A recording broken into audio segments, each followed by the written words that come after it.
Welcome back to the channel and welcome back to another edition of First Look. And in this edition of First Look, I'll be doing First Look UFC 292 Sterling versus O'Malley. So Sterling versus O'Malley, UFC 292. Almost for a second forgot who's fighting who, but yeah. So as you know with First Look, the theme of this video is, or at least the recent theme, or the theme of, I guess, the past 3-4 months, I guess, of First Look is for me to kind of point out some fights that stick out to me upon the first look. Don't go through the whole card, but point out a couple fights that stick out to me, like whether it be the odds, the matchup, or whatnot. And yeah, really upon my first look or first looks. But yeah. So I'm gonna go with for this week. Off the top of my head, it's gonna probably shift as it gets close to the fight. So as it gets close to the fights, it's gonna probably shift. But as far as right now, I'm going to just stick to four that really stick out to me. So let me see. First one is Natalia Silva versus Andrea Lee. I think Natalia Silva is like minus 400 or something like that.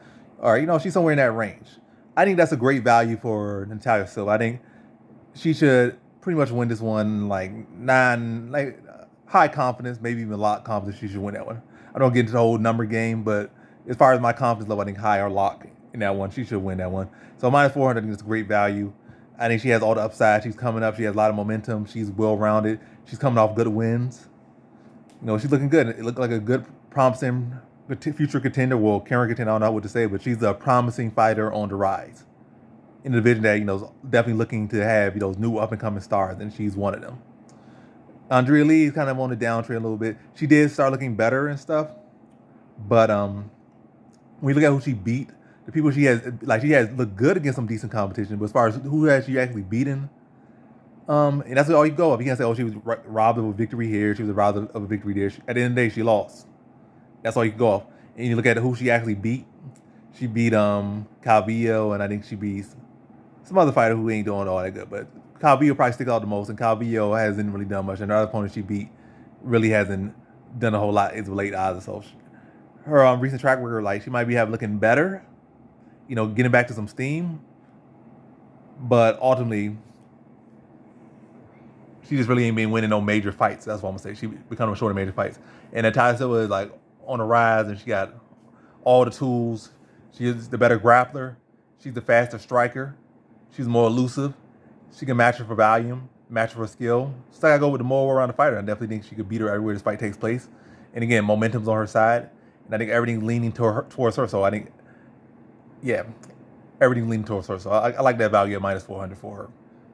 It's much better than some of the other people. Like, I'm gonna just throw a name out there that's got terrible odds. Why is Gregory Rodriguez like one of the biggest favorites on this card? All that dude's losses have been to people he should not have had no business losing to. What is that dude named Jordan? He got knocked out by Jordan Williams on the Contender Series. Got knocked up by this midget with limited striking in his last fight. And Armor Petrosian ain't bad, but should have beat Armor Petrosian. Like, you're going in with a striker who has questionable grappling defense, and you only look to grapple him like one time in three rounds. End up losing the closest thing, you decided to strike with him. So his fight IQ was clearly there, and all of his losses have been, against people he, really had no business losing to. And here's yet another guy he had no business losing to, who at least has power. So why is this guy minus 375? That's stupid. Like, if I could tell you right now, don't invest in that fight at all. Maybe invest in the distance, or maybe try to get Rodriguez at the best value of Rodriguez in the distance or something like that. But Rodriguez money line, that's just stupid. Even if he wins, that's literally a stupid bet. Even if he wins, he could win in a 1 second knockout, a 1 second flying armbar, but it's based on like all you can really lean to off of him. That's a terrible, stupid bet. Money line Rodriguez. So yeah, don't do that one. But that's not one of the ones I'm talking about. So that's the Natalia Silva. Look out for her. Get in before that gets up. I don't think that one's gonna rise too much. Then the next one, this one's definitely gonna rise. So right now the value is crazy. We're getting on that. It's like minus 400, and even minus 395, and even lower on some other sports books still. But what's his name? Ian Gary versus Neil Magny. Ian Gary should win that one. Like, skill wise and what he presents, he should win that one. And politics wise, he should win that one as well. Anything that's like Conor McGregor like, or Conor McGregor inspired, the machine's gonna push them. So if it goes to a close Neil Magny style, like if it goes to a close Neil Magny style decision, they will find a way to give it to Ian McGarry. I say Ian McGarry. See, like the engine's already in my head. Ian McGarry, Ian McGregor, Gregory. But yeah, even if he wins, I mean, even if he has a Neil Magny style fight that favors Neil Magny, held him to like 30 strikes and like had 5 minutes of 6, 7 minutes of wall install in there, and maybe like one half takedown. Even if that happened, they're gonna still say, "Oh, Ian McGarry landed the hardest shot in each round. He landed one big shot at each round. We're gonna give it." But I think he can actually finish Neil Magny. I think he should win. I don't think he'll need that, but even like I said, worst come to worst, Neil Magny's really only clear path to victory is a decision by Neil Magny wall install. But even that's all you had to lean to for Neil Magny. The judge is gonna find a way to take that one lean away from you. So you leaning on a short, like I said, rustic, but short wooden crutch that has been chewed up by termites that you ain't got much to lean on. That's all I'm saying. You ain't got much to lean on going with Neil Magny. Minus 400, Ian McGarry. I keep saying Ian Gary. Ian Gary is a steal. Yeah, is a steal of a value. And that one's shorter, right? That probably be like minus 800 probably by the fight night. That's gonna be minus 800 by a fight night. So minus 400 right now, and that's robbery. So get in, put 10K on that, put 20K on that if you got the money for that. Easy money. Maybe parlay with Natalia Silva, easy money. Or maybe this parlay with Max Holloway and get an extra $20 because he's minus 1,000 next week. But yeah, Ian McGarry at minus 400 going there with the engine pushing him and all that, and all the momentum on the side. And, he's younger, coming in fighting Neil Magny, who actually hasn't even been looking good in his last couple fights and beginning to hurt in every single fight. That's a robbery right there, minus 400. So the value might not look crazy good to you, but when you got like almost, you gotta list almost just sleep. Matter of fact, you literally could probably just close your eyes and sleep and rest easy on that money. Like it's gonna come back to you. Yeah, that's a still of a value, especially when you can parlay. There's another value just like that with Natalia Silva. Maybe more so, like I'm about to say McGarry again. Maybe more so with Ian Gary than Natalia Silva, but I feel I can sleep pretty easily, not even watch the fights. But I pick Natalia Silva and Ian Gary, and probably get like what I think it's like minus 165 when you parlay them. So, hey, can make more money, bet a lot, make more money, and feel safe and betting your money on those two right there. Then the third one, I did say I'm gonna do 4. So the third one is Weili Zhang versus Amanda Lemos or Lemos. I ain't gonna say this is like rest easy money or whatnot, but I think she deserves the value she has. And given all things, you gotta think that she'll win this one. There's definitely a lot of concerns here because it's not like Weili Zhang is purely a grappler or purely this, purely that, and this could easily be a striking matchup. Then it really is up in the air, and maybe like Amanda Lemos turns into a different fighter. Like we see her look good at moments, we see her dip down. We don't really know who she is just yet as a fighter. We have seen her get tapped out quick by Jessica Andrade and whatnot. We have seen her destroy her opponent in her last fight. What's her name? I don't know. I'm forgetting people's names right now, but it is what it is. But it's definitely a lot of fear factor around that one. But I could feel pretty confident in Weili Zhang. I wouldn't put her as like, no, I probably still put her as high confidence, but I wouldn't put her in like all my parlays. I wouldn't be like, oh my gosh, this girl is so confident to win, so kind of. I'll probably say I might put her in 1 or 2 parlays, probably 1, yeah, maybe 2 parlays, and maybe try to get some props on her. But I wouldn't be like, oh, I could put her in all my parlays, and I wouldn't put that much confidence in her because it is kind of a weird matchup. Because these type of matches we kind of sleep on, like, oh, she should win. Everything leans to her. She should win. But it's not as clear as day. And Amanda Lemos did kind of earn her way to be here to some extent.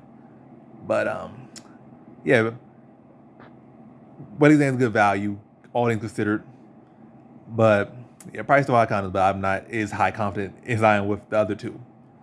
But she should win and potentially win in the distance as well. We don't know how good Amanda Lemos' heart is, how good this is at, and we haven't seen her really go deep into her fights. We've seen her last fight was a fight that went the deepest, so that was a good improvement for her. Again, that's another factor to not be as confident in Weili Zhang, but still have high confidence, but not be as high confident about it. Because now that one factor of Amanda Lemos that, oh, she looks terrible as the fight goes deeper, and she looked pretty good. I think with the fight that went 3 rounds deep, looked pretty good, and then looked like she faded off any bit. But obviously, Weili Zhang can bring a different pace, different pressure, and she can threaten with the grappling that could, look to tamper with that cardio or stamina of an endurance and mental state of Amanda Lemos. But enough about that one. I like it, don't love it, but definitely one I have my eye on. So at least, very least, I have my eye on. Am I like is locked in? No, but I have my eye on that one. First look, have my eye on that one. Then the fourth one, I'm not actually like I don't want you to say I'm picking them. I'm definitely picking Natalia Silva. I'm definitely picking Ian Gary. Yeah, I'm definitely picking Weili Zhang. I'm definitely picking those three. This fourth one, I'm definitely not picking. Well, I'm not definitely not picking. Well, I'm definitely not sure I'm not picking him. Yeah, I'm not sure on that one just yet. I've been kind of bouncing back and forth on that one. And it's the main event. It's Aljamain Sterling versus Sean O'Malley. And what I would say is, first off, the value on Aljamain Sterling terrible, to be honest. I don't like it. Even you just like it goes picture perfect for him. I don't like the odds for him. I feel like it should be more pick 'em. I mean, Aljamain should be the favorite, but I should feel like he should be like minus 200. So that's not exactly pick 'em, but I think he should be minus 200. I think he should be like minus 200, minus 225. I don't think he should be like minus. I think we like, what's he, minus 375 or something right now, or minus 275 or something like that. Either way, I don't like where it's at. I think minus 275 and above, I don't like that range for Aljamain Sterling.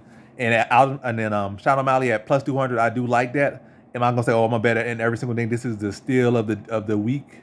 No, and I don't really feel like I even got a good underdog for this week, or will have a good underdog by the time I actually make my quick picks. But I do think this is a value I could throw some coins at O'Malley at plus 200. And I feel like as far as this matchup, I think in the distance is probably the best, safest bet here. Because I feel like Aljamain can get him down, he can finish him. And I feel if O'Malley consistently connects on Sterling or just connects with that perfect setup, or Aljamain has a tendency to pull his punches and lean away and lean into a head kick, or lean into a shin, or something, or get caught with overhand or something while he's leaning away, it definitely could be all she wrote. Or he end up getting his takedown like stuffed, and this ends up at the end of O'Malley's range, just getting teed off, and don't have the actual defense to defend, except like trying to dive for legs. That could be all she wrote. So if O'Malley get off consistently, I think he stops Aljamain, or he finds that perfect shot, he stops Aljamain. And Aljamain's not guaranteed, if this or that happens to get a finish, but I feel like if he's able to consistently back to pack and ground and pound O'Malley, consistently take him down and control him, I feel like he will be able to get a finish over O'Malley. But yeah, Sean O'Malley at that value, I think that's a good value. Am I picking him? Probably not, but I'm not sure yet. But at plus 200, I think that's a great value, a phenomenal value, and I think it should be a lot closer than that. Aljamain is rightfully the favorite, but I think he's too big of a favorite. I know recent success and this and that, but styles do make fights. And also, you can't really say like, O'Malley's this, O'Malley that. I don't like the fact that he gave us takedown so easily against Petr Yan at points, and looks so light in the butt, and just getting picked around like he a inflatable balloon man, just looking very light and airy, or lacking weight and density. Just look very malnourished and weak when Petr Yan got his hands on him, and was taking him down and lifting him up. But yeah, styles may fight. And at the day, you might say, oh, he's this and that. But I think the biggest factor, did he lose though? He did not lose to Petr Yan. I might feel like, in my opinion, like depending on how the judges played, that fight could have went either way. But at the end of the day, did he lose to Petr Yan? He didn't. And was Petr Yan's pure approach to beating him or fighting him just to wrestle him? No, it was a mixture of fight. O'Malley was most worried about his striking, so he didn't prepare for wrestling with Sterling. I don't think he's gonna be at all worried about Sterling's striking. That could be good for Sterling, but I don't think Sterling's gonna do anything with the fact that O'Malley probably ain't gonna be respecting his striking too much. So he just focused on the grappling. And we look at O'Malley, his only losses or his only issues in his fight so far have been his brittle body. I think it was a Sukumtov fight. I think he broke his shin bone or something. This fragile, not a milk drinker, or very low iron, or whatever he got. Don't drink enough milk, whatever it may be. Dude's very fragile in the legs. And then you have the Marlon Vera fight, calf kick, leg shut off. Then you got TKO'd. And then even in what's his name? Pedro Munoz, I think. That's his name. He was kind of scared because Pedro Munoz is a durable brickhead dude with who can hurt you a lot and got heavy leg kicks, very good at attacking the legs. And so, O'Malley did not look himself because he don't like when people, people that can really hurt you to the legs. He don't like that. So Malvera could calf kick him. It's not like Aljamain has really shown any substantial leg kicking game. He hasn't even really shown substantial, submission like an ankle locker, knee bar. He haven't shown nothing like that even in his BJJ. So nothing about him is a leg. I say lag.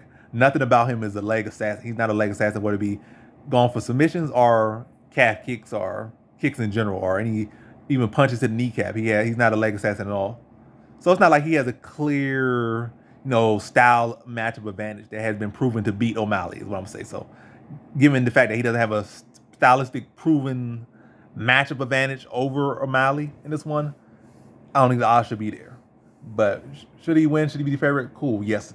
I would agree with those. Should he win? Yes. Does he deserve to be the favorite? Yes. But that bigger favorite, I don't agree. Especially given the fact, again, he doesn't have some stylistic hierarchy over him or stylistic matchup or some stylistic trend over him. It's still very much a path that needs to be charted because he's only has one loss and it had nothing to do with wrestling at all.